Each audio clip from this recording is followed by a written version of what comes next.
Hi friends, welcome to Positive Power with your host Michele Dionne. Thank you for joining me for another week.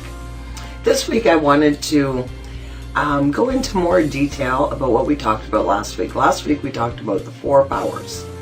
And this week I wanted to focus specifically on one of them. And that is the power of your thoughts. That's something nobody can take from you. You totally control how you think. But there's 2 different ways to think. There's letting your thoughts run by default, where it's just a chain reaction of one thing goes to the next thing, to the next thing, and it's just this flow that can take you either up or it can take you down.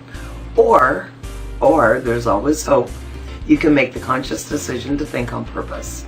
So it takes 17 seconds from one thought to create the next thought, whether it be positive or negative. So when you're in a negative flow, let's say you woke up late for work today. So you woke up late, that automatically rattles you because you're like, even if it's just 10 minutes, let's say it's just 10 minutes. 10 minutes can make a big difference. And you can really overthink 10 minutes, right? So you're 10 minutes late. You can make up that 10 minutes. Maybe you're going to hit every green light. Maybe there's going to be no lineup at the coffee shop. Maybe your boss isn't even there today. Maybe he's in a meeting. Maybe, right? You can go that way. I made a conscious decision right now to make my flow go that way. But do we necessarily do that? Not so much.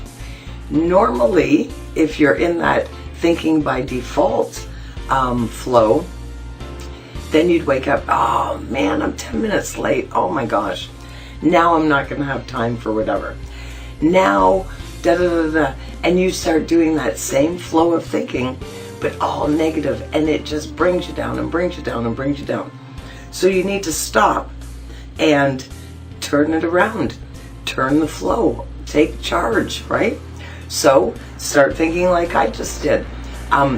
Sometimes it's hard though to pull yourself out of that. We're habitual people. As many years of you as you've been alive, you've been practicing letting your thinking run by default. It's just the way that it's been. So now, for you to make the conscious decision to pull the reins in is not so easy because you've built up some momentum. So quite often we can use tools to help us do that. You can use something that we call emotion recall, where when you're getting in that flow of negative thinking, just take a second and think of something, one of the most wonderful things that ever happened in your life. And I don't know what it is. You know, was it when you got married, when you met somebody, when you had a child, when you held somebody for the very first time, big or little, whatever it is, something that makes you feel good. And the other thing that you can use is music. Music's a wonderful way to pull you out of a slump. And sometimes it's from your own thinking. Sometimes you've been around somebody who's really negative. When you're around negative people, doesn't it make you tired? They make you drained, like they suck the life right out of you. Interesting enough, when you start reading into some of these things, like I mean legit, like reading, they call those people energy vampires. And when I first heard that, I was like, that's weird. But I get it now because they suck the life right out of you, right? And they feel better because they just dumped all that on you.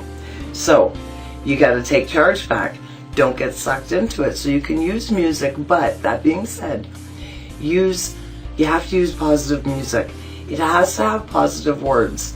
You know, I used to have a girlfriend, I still have her, and she was going through a hard time, and I remember going to see her, and she was so upset, and she had this music cranked in the background, and it was, I don't know, so depressing and sad, and it was like Whitney Houston or something, and I think no wonder you can't get out of the slump of that thinking.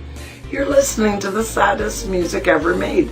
When when I got divorced, I went through my Alanis years, and it's when Alanis Morissette had just come out with a very powerful album at that time. I'm aging myself, and it was all, you know, angry and you know, just very, I'm not even going into it, but anyways, it was my Alanis period. So when you think of that and you think about the music you listen to, you need to tie it in a positive way. It needs to be positive as well. And make you feel powerful. Pick some music that's like, I'm a survivor, not a victim. So that's our topic for this week. Choosing how you think, taking control back. And over the next couple weeks, we're going to look at the other 3 ways you can take control of your life. And you focus on these 4 powers, you're going to feel better for it, I promise you. So there you go. Have an awesome week. Look after yourself and enjoy the rest of the summer.